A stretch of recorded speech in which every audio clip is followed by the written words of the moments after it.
राधे राधे मित्रों। तो मित्रों, आप लोग राधा कृष्ण के अपकमिंग एपिसोड में देखेंगे कि मित्रों, वीडियो में आगे बताने से पहले अगर आप हमारे चैनल पे नए हैं और अभी तक आपने हमारे चैनल को सब्सक्राइब नहीं किया है तो चैनल को कर लीजिए सब्सक्राइब और बेल आइकन को ऑल पे करके प्रेस कर दीजिएगा, जिससे कि हमारी नई वीडियो का नोटिफिकेशन आपको मिल जाए। तो मित्रों, आप लोग देखेंगे कि राधा कृष्ण से कहती हैं कि अब केवल तुम मुझे नृत्य करके बताओ।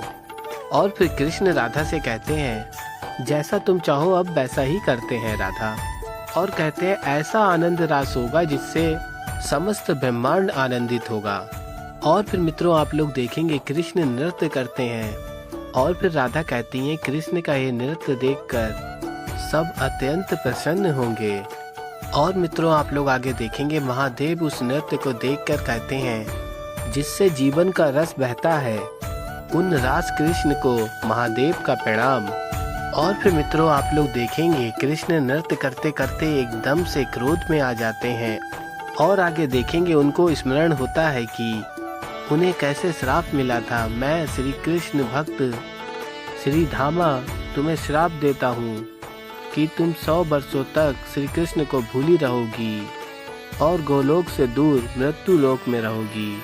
और फिर पश्चाताप के रूप में श्री धामा कृष्ण से माफी मांगते हैं और तभी श्री कृष्ण कहते हैं जिस प्रकार मैं और राधा पृथ्वी लोक पर किसी और रूप में रहेंगे, और कहते हैं उसी प्रकार तुम भी किसी और रूप में असुर के रूप में रहोगे। और फिर मित्रों, आप लोग आगे देखेंगे राधा कहती हैं पता नहीं श्री कृष्ण के मन में कौन सा विचार चल रहा है, और कहती हैं कि ये सुंदर नृत्य जिस विचार की प्रतिनिधि है वो कितना सुंदर होगा। और मित्रों, आप लोग आगे देखेंगे कि देवी पार्वती महादेव से कहती हैं महादेव ये वातावरण में कोलाहल क्यों व्याप्त है, ये क्या हो रहा है, श्री कृष्ण का एक कौन सा रास है। और फिर महादेव कहते हैं ये विपत्ति रास है गौरी। और कहते हैं कि श्री कृष्ण समानता ये नृत्य नहीं करते। और फिर मित्रों, आप लोग देखेंगे देवी पार्वती कहती हैं कि अत्यंत भयंकर नृत्य, ऐसा नृत्य जिसका नाद कोई भी नहीं सह सकता।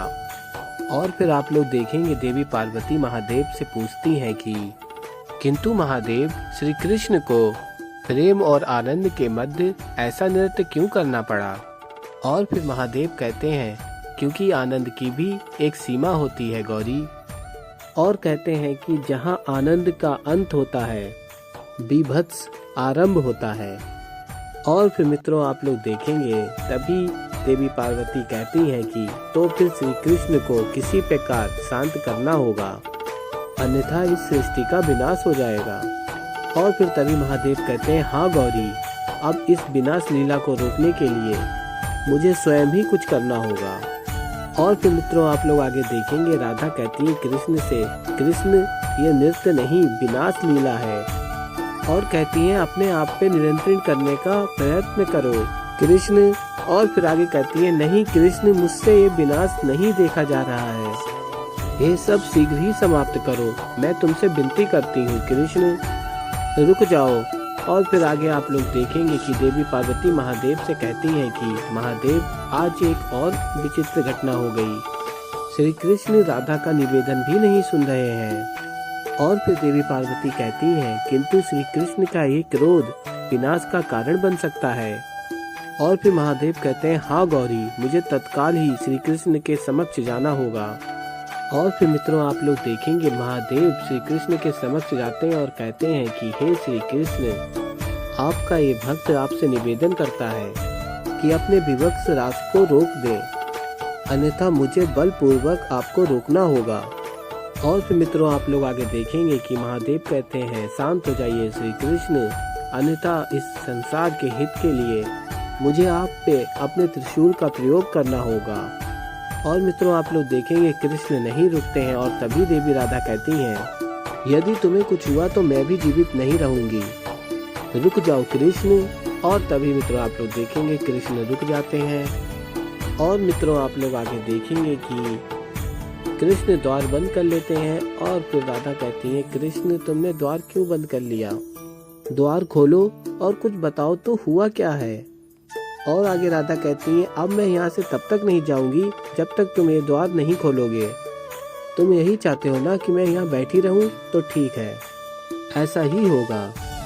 और मित्रों आप लोग आगे देखेंगे कि बलराम दाऊ द्वारिका वासियों से कहते हैं कि आप लोगों को कान्हा की इतनी चिंता नहीं करनी चाहिए, और कहते हैं कि कान्हा कक्ष के भीतर ध्यान में है। और तभी द्वारकावासी बोलते हैं कि पहले तो कभी इस प्रकार ध्यान नहीं किया। और फिर तभी दाऊ कहते हैं हाँ ये बात तो है, लेकिन पूर्ण सत्य जानने के लिए हमें कान्हा के बाहर आने की प्रतीक्षा तो करनी ही होगी। और मित्रों आप लोग आगे देखेंगे कि बलराम दाऊ राधा के पास जाते हैं और कहते हैं राधा 3 दिवस हो गए हैं, अन्न जल ग्रहण किए बिना तुम इस प्रकार यहाँ बैठे रहना तुम्हारे स्वास्थ्य के लिए उचित नहीं है। और कहते हैं कि आओ थोड़ा भोजन ग्रहण कर लो। और तभी राधा कहती है नहीं दाऊ, मैं कृष्ण के बाहर आने के पश्चात ही भोजन ग्रहण करूंगी। और कहती हैं कि उसने भी तो 3 दिवस से कुछ नहीं खाया। और फिर दाऊ कहते हैं राधा कान्हा के लिए तुम्हारी चिंता मैं समझता हूँ, किंतु इस प्रकार अन्न जल का त्याग कर यहाँ बैठे रहने से कान्हा बाहर नहीं आ जाएगा। और कहते हैं मेरा विश्वास करो, कान्हा भीतर स्वस्थ अवश्य होगा। और कहते हैं किंतु तुम्हें इस समय स्वयं के स्वास्थ्य की चिंता करने की आवश्यकता है। और तभी राधा कहती है नहीं दाऊ, और कहती हैं अब तो मैं कृष्ण से इस विषय में बात करके ही कुछ खाऊंगी। और तभी दाऊ कहते हैं किस विषय में राधा, कान्हा और तुम तो साथ में ही थे ना, फिर ऐसा क्या हो गया कृष्ण ने स्वयं को कक्ष में बंद कर लिया।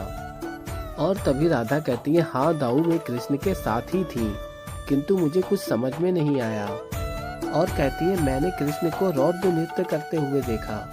और कहती है पहले मैंने कभी ऐसा नृत्य करते हुए नहीं देखा, और मैंने उससे शांत होने के लिए निवेदन किया तो उसने मेरी एक नहीं सुनी, और उसके नेत्रों में भय व्याप्त था, किंतु क्यों था ये मुझे भी ज्ञात नहीं है। और तभी दाऊ कहते हैं कान्हा के नेत्रों में भय।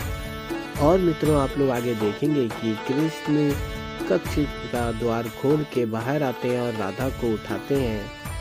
और तभी राधा कहती है कृष्ण तुम कब आए, और कब से मैं प्रतीक्षा कर रही थी तुम्हारी, द्वार क्यों बंद किया। और कहती है बताओ कृष्ण ऐसा क्या हुआ था जो तुम मुझे अचानक छोड़कर आ गए।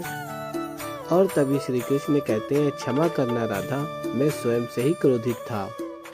और राधा से कहते हैं जब मैं नृत्य की मुद्रा में था तब एक संकट का संकेत मुझे मिला, और उस संकट का कारण मैं हूँ। और बताते हैं मैंने किसी अपने को वरदान दिया था जो अभी अभिशाप हो चुका है। तो ऐसे ही मित्रों आगे और भी बहुत कुछ देखेंगे इस एपिसोड में।